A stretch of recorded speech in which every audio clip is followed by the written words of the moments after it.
교회 안에서 기도를 많이 하는 분들, 소위 말해서 하나님의 음성을 잘 듣는 분들이 있지 않습니까?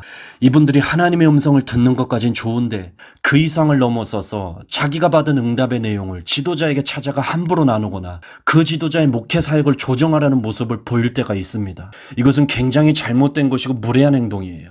하나님께 들은 음성이 있을 때는 먼저 하나님이 세우신 영적 질서를 생각하고 조심스럽게 행동하는 게 바른 것입니다. 사무엘상 3장을 보면 선지자 사무엘이 나오죠. 그는 누구보다도 하나님의 음성을 잘 듣는 사람이었어요. 하루는 사무엘이 성전 안에서 주님의 음성을 듣게 됩니다. 그런데 하나님의 말씀하신 내용이 굉장히 민감한 주제였어요. 당시에 사무엘이 섬기던 영적 지도자 엘리 제사장이 있었지 않습니까? 엘리와 그의 아들들은 제사장으로서 본을 보이지 못하고 엄청난 제약에 빠져 있었습니다. 그런 엘리를 하나님께서 심판하실 거라는 이 무서운 말씀을 사무엘에게 주님이 들려주신 거예요. 이때 사무엘이 어떻게 행동하죠? 그는 예언의 말씀을 절대로 먼저 나서서 발설하지 않았습니다. 사무엘은 하나님께 받은 말씀을 엘리에게 전하기를 두려워했고 조심스러운 태도를 보였습니다. 오히려 엘리가 사무엘에게 먼저 다가와서 하나님이 뭐라고 말씀하셨는지에 대해 물었어요. 그리고 대답하지 않으면 저주가 임할 거라고 사무엘을 압박했습니다. 그때 비로소 사무엘이 조심스럽게 예언의 말씀을 나눈 거예요. 이 사무엘처럼 하나님의 음성을 들었을 때 먼저 하나님이 세우신 영적 질서를 생각하고 조심스럽게 행동하는 게 바른 것입니다. 행여나 말씀을 나누더라도 사무엘처럼 두려운 마음으로 겸손하게 나누는 것이 바람직한 태도예요.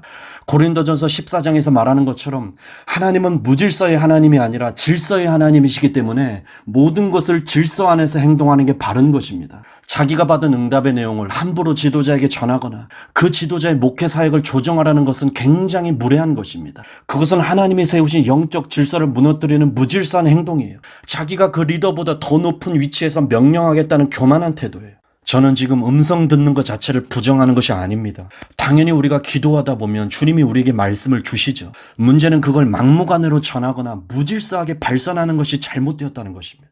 어떤 말씀을 받게 되면 되도록이면 나누지 않은 것이 좋습니다. 그 내용이 더군다나 지도자에 대한 부정적인 예언이면 섣불리 말하지 말고 중보하는 것이 좋아요. 주님이 부정적인 말씀을 주실 때는 그 대상자에게 찾아가 무조건 발설하라고 주신 것이 아니라 당신으로 하여금 그를 중보하라고 주신 것입니다. 주님은 단지 당신에게 말씀을 주신 것뿐이지 그렇다고 그걸 무조건 다른 사람에게 전하라는 뜻은 아닙니다. 들은 말씀을 그 사람에게 말할 것인지는 먼저 주님께 물어보고 결정해야 합니다. 그리고 진짜 그 내용을 나눠야 한다는 주님의 뜻이 있으면 내가 굳이 나서지 않아도 사무엘의 경우처럼 엘리가 먼저 말하라고 해서 말하게 되는 것처럼 주님이 자연스럽게 질서 안에서 환경을 열어주실 것입니다.